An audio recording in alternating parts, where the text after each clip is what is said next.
memahami capaian pembelajaran tadi sudah, kemudian cara menganalisis CP menjadi baru menyusun alur tujuan pembelajaran. Jadi di breakdown dulu menjadi TP, baru kemudian dijadikan ATP.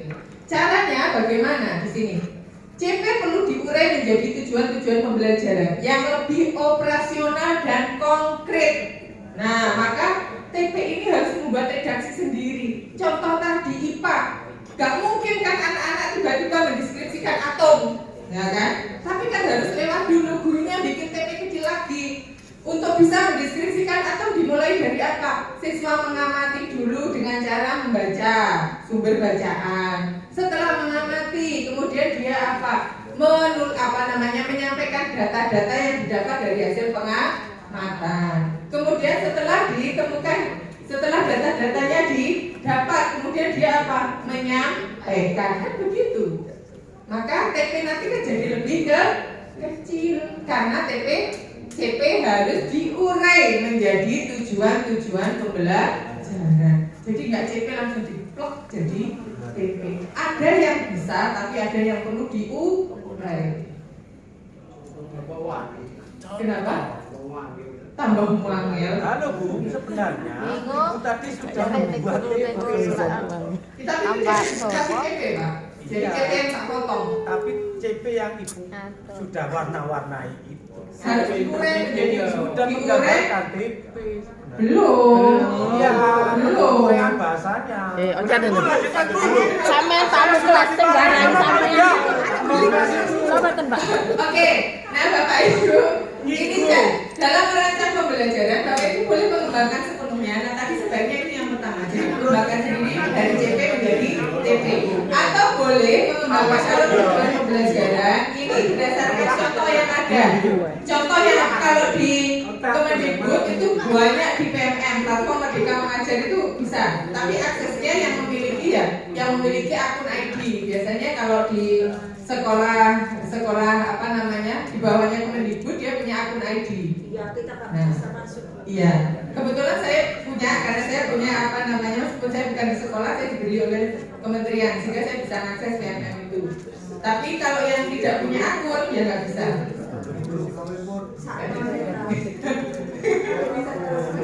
Ya, nanti pinjam aja akunnya Pak guru yang punya akun ID. Yang punya ajar ID. Ya, itu bisa. Di sana contoh-contoh sudah banyak. Tinggal tapi belum tentu contoh itu benar loh ya. Masih contoh itu masih pekerjaannya ya, jadi perlu dianalisis lagi itu. Atau menggunakan contoh yang disediakan tadi boleh. Ya, kemudian nah ini tadi yang saya bilang aspeknya siapa aspeknya. Nah ini kalau taksonomi belum. Oke, sekarang ini tadi yang Bapak bilang. Cara strategi membreakdown atau menyusun tujuan pembelajaran menjadi alur tujuan pembelajaran atau membreakdown CP menjadi TP. Itu caranya ada 3 macam. Karena tadi setiap mapel punya karakteristik sendiri, maka tidak bisa disamakan. Paling tidak ada 3 cara ini. 1. Merumuskan tujuan pembelajaran secara langsung dari CP. Ya, ini bisa. Untuk mapel apa? PAI, Pendidikan Pancasila. Bisa. Hanya itu yang bisa. Jadi Pendidikan Pancasila sama PAI itu bisa pakai teknik yang pertama, yaitu langsung merumuskan tujuan pembelajaran secara langsung dari CP. IPA tadi bisa Bu, bisa, tapi harus di breakdown menjadi kalimatnya lebih simple karena dia kalimatnya langsung mengidentifikasi. Padahal di atasnya kan nggak mungkin anak-anak tiba-tiba diminta mengidentifikasi kan gitu. Maka harus ada TP-TP di atasnya yang lebih kecil. Maka harus diurai dulu kalau IPA tadi.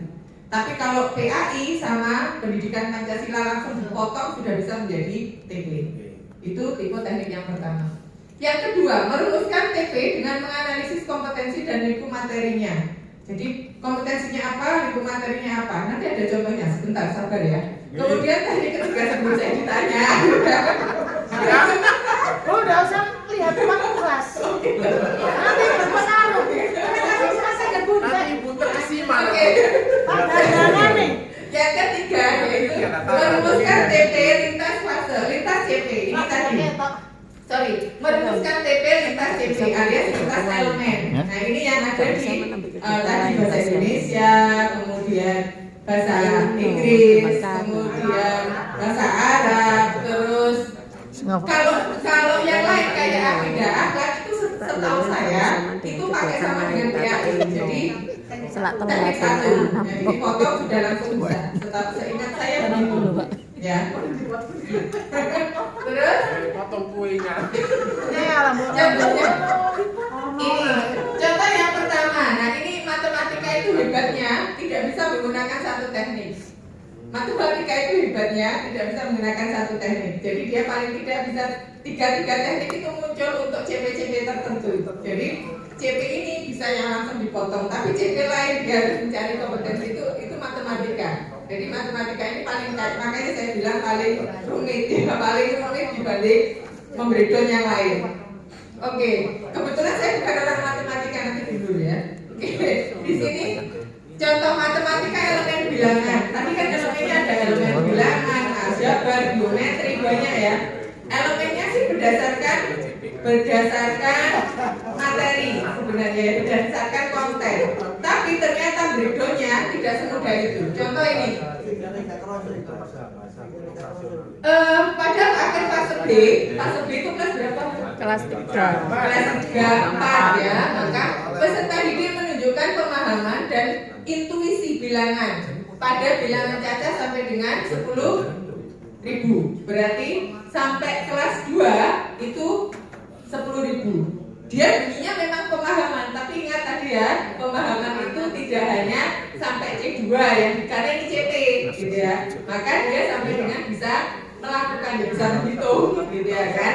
Nah, maka di sini ada bunyi, mereka dapat membaca, menulis, menentukan nilai tempat, membandingkan, mengurutkan, menggunakan nilai tempat, melakukan komposisi dan dekomposisi bilangan, menyelesaikan masalah, melakukan operasi penjumlahan dan pengurangan pada bilangan. Boleh. Ya memang bilangan saja itu sekian saja. Gurunya memang harus dikuasai karena matematika itu memang akan dasar dari pengetahuan. Makanya matematika itu kan dimanapun tetap dipakai. Karena sebenarnya dia dasar dari pengetahuan yang lain. Matematika itu. Fondasinya.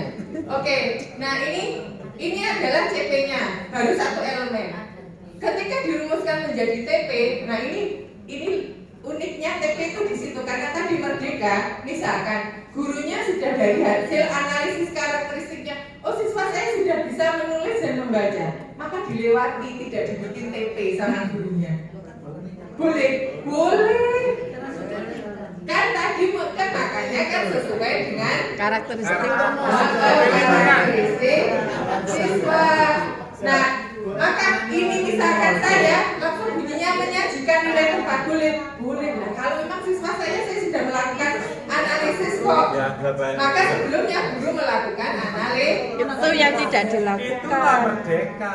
Nah, yang disebut merdeka itu di sini, Bapak Ibu, itu loh. Jadi bukan bebas tanpa aturan, gitu kan? Tapi bebas yang realistis. Gurunya boleh kata menyajikan, tapi dia sudah tahu persis kalau siswanya bisa membaca dan menulis. Jangan sampai gurunya TP-nya langsung menyajikan, ternyata siswanya belum bisa membaca dan menulis, gitu loh. Oke, makanya di kurikulum merdeka itu ada namanya assessment awal. Itu untuk menentukan TP. Loh, wajib. Misalkan ini dipakai silabus, Bu. Sekolah silabusnya bunyinya menyajikan, boleh.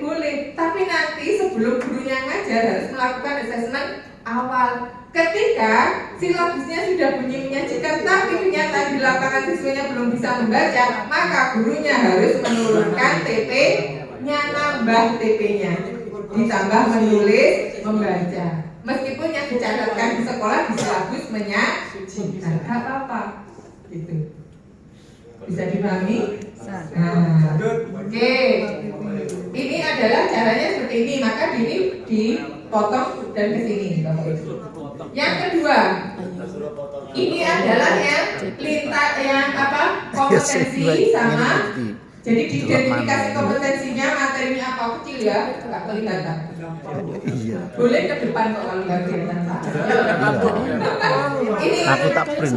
contoh, misalkan ini Bapak Ibu, ini IPA.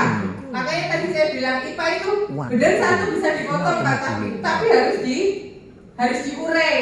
Contoh, ini misalkan yang kedua saya tulis ya, yang kedua ini yang hijau. Mengidentifikasi sifat dan karakteristik zat dan membedakan perubahan fisik dan kimia serta memisahkan campuran sederhana. Maka perlu saya urai jadi mengidentifikasi, membedakan, memisahkan. Ini masih enak, kata kompetensinya masih muncul di sini. Coba yang ini.